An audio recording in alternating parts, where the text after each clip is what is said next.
श्रेष्ठा, अपना ये दिखावा किसी और के सामने जाकर करना, समझे तुम? मुझे अच्छे से पता है तुम कितने घटिया और गिरे हुए इंसान हो। ध्रुव सपाट से जवाब देता है। आई नो बेबी, लेकिन अगर तुम ये दवाई नहीं लोगी तो फिर तुम्हारा दर्द। ध्रुव की आगे बोलने से पहले श्रेष्ठा कहती है, तुम्हें मेरी दर्द की फिक्र करने की ज़रूरत नहीं है, और मैं जीऊँ या मरूँ तुम्हें क्या फ़र्क पड़ता है?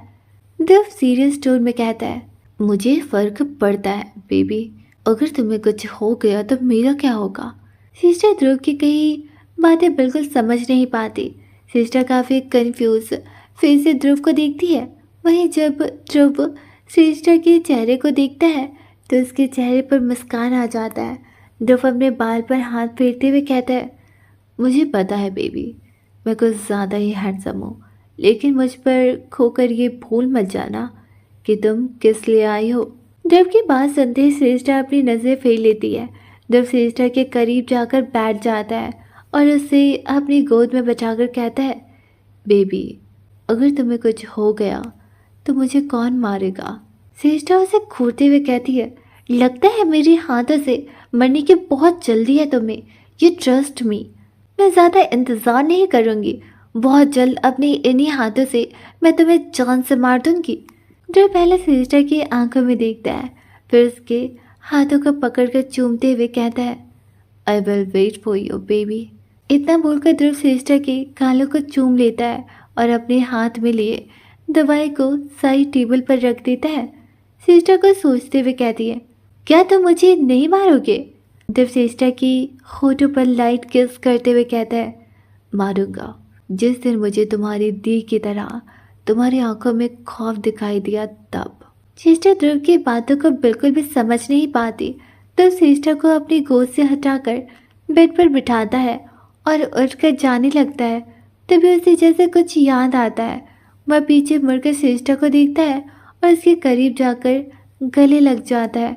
सिस्टर को एकदम से झटका लगता है, जो सिस्टर के कान के पास अपनी गर्म सांसें छोड़ते हुए कहता है, I will miss you baby. इतना बोल जो सिस्टर के गालों को बाइट करके झटके से अलग होता है और कमरे से बाहर निकल जाता है। कमरे के बाहर दो बॉडीगार्ड तैनात थे। ध्रुव जहाँ सिस्टर के साथ काफ़ी शांत था, वही अब उसका चेहरा कोई देख ले तो डर से ही कांप जाए। ध्रुव उन बॉडीगार्ड को देखकर कहता है, इसके ऊपर नज़र रखो। बॉडीगार्ड सर झुकाए हाँ में सर हिला देता है।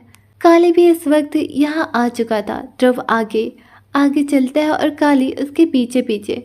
ध्रुव आगे बढ़ते हुए कहता है, कुछ पता चला?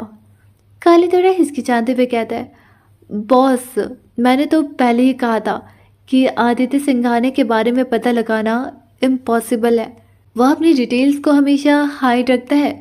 आज तक उन्हें किसी ने नहीं देखा। वह किसी पार्टी को भी अटेंड नहीं करता। काली की सारी बातों को सुनकर ध्रुव अपनी जगह पर रुक जाता है और काली को घूरने लगता है। काली डर से अपना सर झुका लेता है। कुछ देर तक घूरने के बाद ध्रुव फिर से चलने लगता है। वहीं कमरे में श्रेष्ठा अपने हाथ में फ़ोन लिए एक तस्वीर को देख रही थी। उस तस्वीर में दो लड़कियां काफ़ी खुशी से गले लगे हुए थी।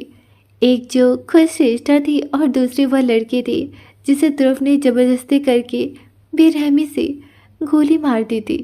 श्रेष्ठा अपने हाथ में अपनी दी की तस्वीर को छूते हुए बीते हुए पलों में खो सी जाती है। श्रेष्ठा, श्रेष्ठा, चलो उठो, सुबह हो गई है। श्रेष्ठा कसमसाते हुए उठती है और फिर से कंबल अपने ऊपर ढककर सो जाती है। ये देखकर श्रेया श्रेष्ठा की दीदी कंबल को श्रेष्ठा के ऊपर से हटाकर जग में भरा पानी उसके ऊपर डाल देती है। आह, बचाओ, बाढ़ बाढ़ आ गया। श्रेष्ठा को ऐसे चिल्लाते हुए उठता देख श्रेया जोर जोर से हंसने लगती है।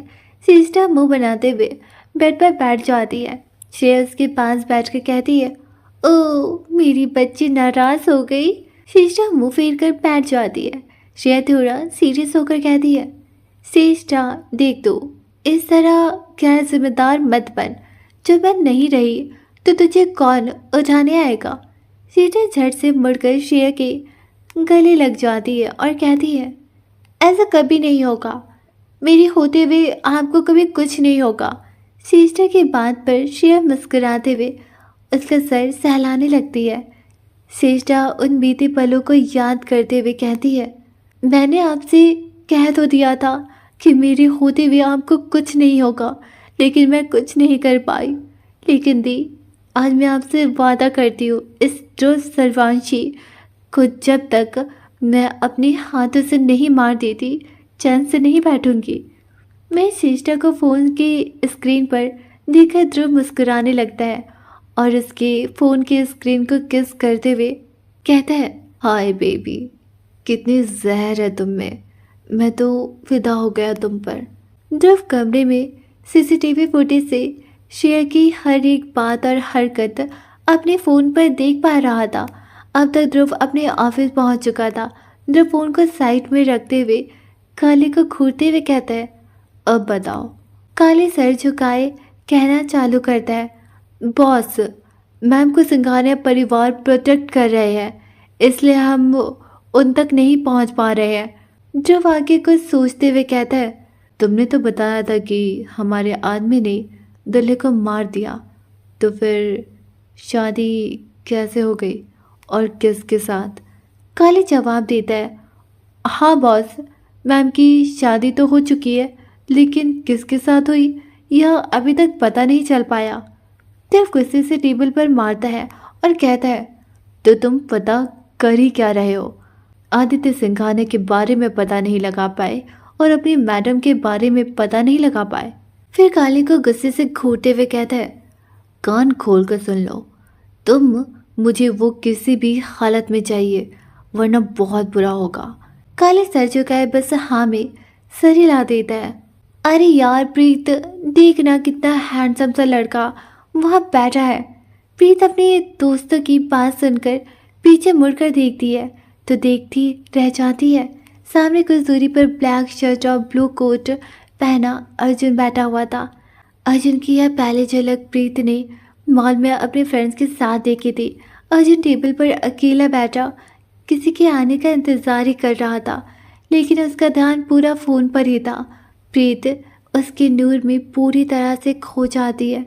प्रीत इंटर के बाद आगे की पढ़ाई के लिए दूसरे शहर चली गई थी।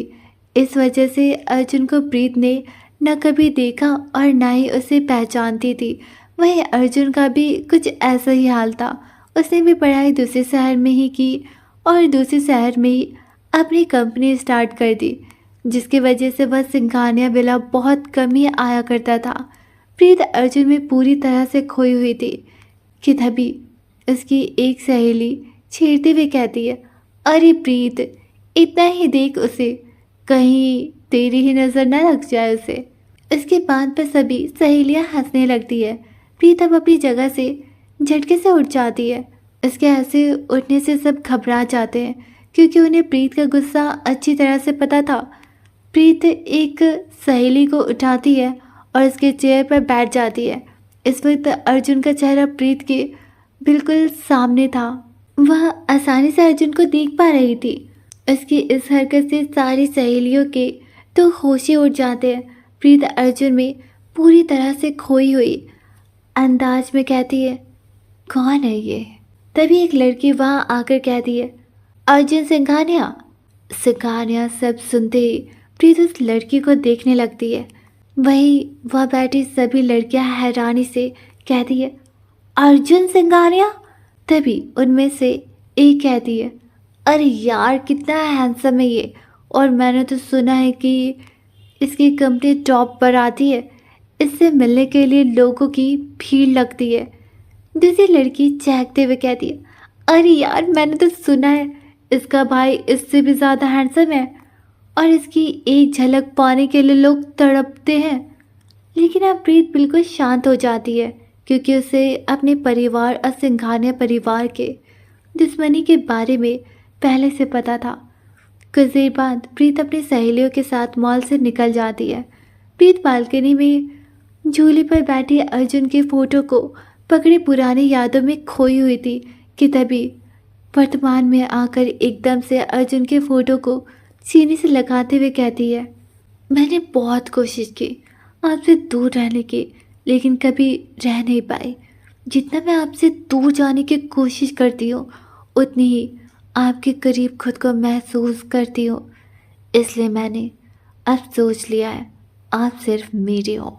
फिर फोटो को सीने से हटाकर सामने देखते हुए कहती है, एक बार बस आपकी पत्नी से मिल लो, फिर उसे हमेशा हमेशा के लिए इस दुनिया से अलविदा कर दूंगी, और फिर मैं हमेशा के लिए आपको अपने पास रख लूंगी। वहीं आदित्य अर्जुन के ऑफिस में आदि के साथ काम में व्यस्त हो गया। कुछ देर तक लैपटॉप पर अपने हाथ चलाने के बाद उसके हाथ रुक से जाते हैं। आदित्य को अचानक ही अपनी कलाई पर बांधी हुई धागा दिखाई देती है। वह धागा देखती है आदित्य के सामने काव्या का चेहरा उभरने लगता है। आदित्य अपने चेयर पर टिक कर बैठ जाता है और अपनी आंखें बंद कर लेता है। आंख बंद होते ही आदित्य के सामने काव्या का मुस्कुराता हुआ चेहरा दिखाई देता है। काव्या के मुस्कुराते हुए चेहरे को देखकर आदित्य के चेहरे पर अनजाने में ही एक छोटी सी स्माइल आ जाती है। जहां आदित्य के चेहरे पर काव्या की वजह से इस मुस्कुराहट आ गई, वहीं काव्या जैसे ही डिनर करने के बाद कमरे में आती है तो उसे आदित्य के ना होने का एहसास डर सा दी जाता है। काव्या बेड पर लेटकर सोने की कोशिश करती है, लेकिन कर नहीं पाती। काफ़ी देर की कोशिश करने के बाद भी जब काव्या को नींद नहीं आती तो वह परेशान होकर उठकर बैठ जाती है। काव्या कुछ सोचते हुए सोफे की तरफ जाती है और सोफे को बड़े प्यार से छूने लगती है। काव्या आदित्य की मौजूदगी को सोफे पर एहसास करने की कोशिश कर रही थी। काव्या कुछ देर बाद सोफे पर ही सो जाती है। अब भी आदित्य का होना जैसे काव्या को उस सोफे पर महसूस हो रही थी। काव्या आज काफ़ी मायूसी में सो रही थी। वहीं आदित्य भी आज सो नहीं पा रहा था। आखिर वह देर रात तो एक बार काव्या को देखकर ही तो सोता था, लेकिन आज देर तो हो गई थी, लेकिन उसकी नज़रों के सामने काव्या नहीं आ सकती थी। और वैसे भी उसने ही इजाज़त नहीं दी।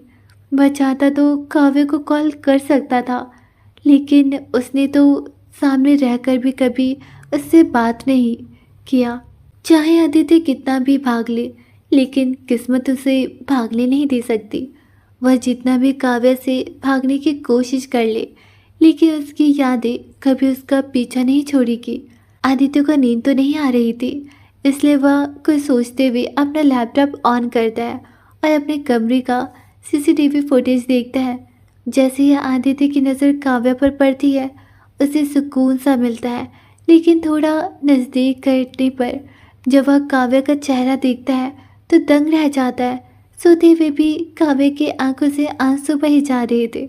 यह देखकर आदित्य के दिल में दर्द सा उठता है।